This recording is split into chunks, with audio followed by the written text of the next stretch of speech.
Hi everybody, it's your old pal Chuck, and I'm back with another Kreon review.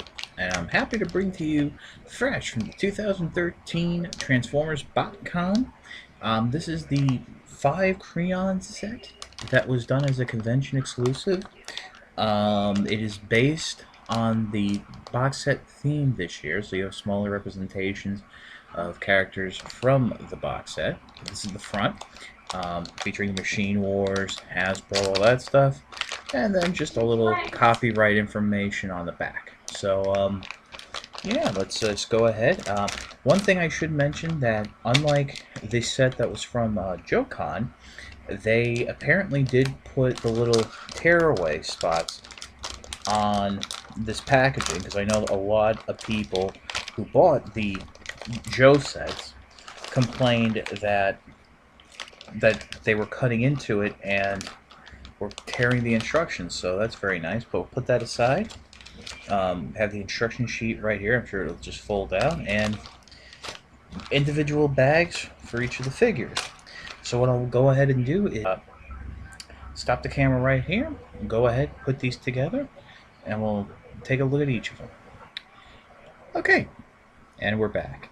And well, this was all there was to the instructions. All it is a glossy sheet with the picture of the figures and their accessories, and you're on your own. Obviously, if you've built a few of these, you kind of know what to do, but my attitude is every figure is somebody's first time somewhere, so include the instructions.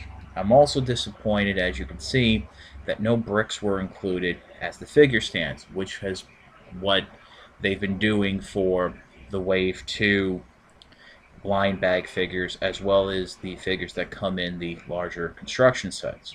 Also, and this was a little confusing until getting them in hand, these do not convert. There's no, which again, for the price point, is about $30 at the convention. They could have included the extra parts to convert them to their vehicle modes. But let's take a look at each one individually. Starting us off is Hoist, or Machine Wars Hoist, who is clearly using Optimus Prime's face mask. He also comes with a pair of wheels, and I think basically, looking at it now, top down is a repaint of the Optimus Prime Kreon. Like I said, it would have been nice to have the parts to transform him. I do like the very red rifle. All of these are going to have the same typical Kreon transformation of ball joints at the shoulders, ball joints at the hips, waist swivel. You can rotate the head, and there is wrist articulation, but I have already noticed some stress marks with the figure, so just be careful with the wrist, but that is commonplace apparently with the Transformer Kreons. Moving along, we take a look at Megaplex. Megaplex was actually one of the figures I had from the Machine Wars. Several years ago, actually went ahead and got him online. And I have to say, it was a great figure. Fun transformation. That's just the auto transform form. It was just fantastic. He clearly uses one of the Seeker molds. There is, I think some more paint detail, especially here on the back wing. As you can see, they do have the stripes in. The cannon obviously comes from Galvatron, Megatron, and the sword, I think, comes from one of the human characters. Now, one thing I will mention is this arm tends to be very loose.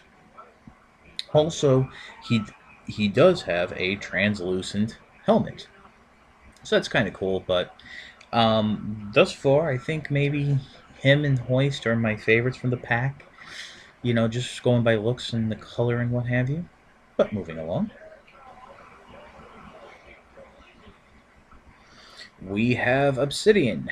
Now, Obsidian actually comes from Beast Machines and was a general of the Predacon army. Longtime fan favorite character. I really don't know much about him. The only toy of him I have comes from the Universe line. Interesting to note, the clips here on his arms that hold the rotor blades in actually are a second pair of hands. that clip to the arm. So these rotor blades actually do not clip in as nicely. They cannot freely spin. I do appreciate the detailing on the chest, as well as including dual blasters. But this is really one of my least favorite figures. I guess just because I don't know the character that well, and I kind of wish the rotor blades could spin. But moving along. And here we come to Skywarp. Now, Skywarp, he actually comes with a secondary part. You can change its legs in or out for a warping feature or a regular feature. I'll probably just be leaving the warping legs on because I like that little purple lavender wash. But he actually uses the extra jet parts, the fins on the side.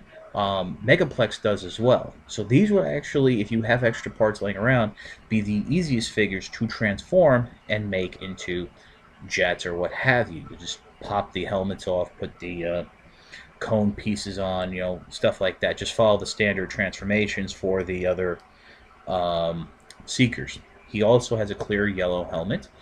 And I don't know where that face comes from. I want to say it's one of the upcoming Viacons or the pre-existing Viacons that were one of the builder sets, but yeah, this is a pretty good figure. I put him as my third favorite. Finally, we come to Striker.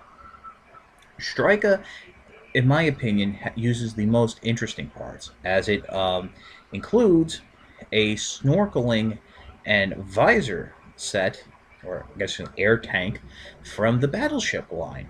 And it really does go a long way to replicate the classic Striker face. Now, I do not have any version of this character as a Transformer. I do know it turns into a tank of some sort, and thus the inclusion of the tank treads.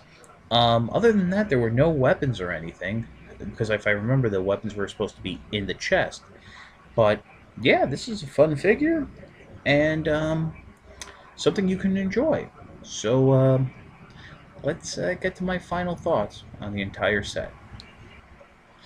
When they included a Kreon set at BotCon, many toy fans speculated whether or not BotCon would follow suit with a convention set theme of Kreons.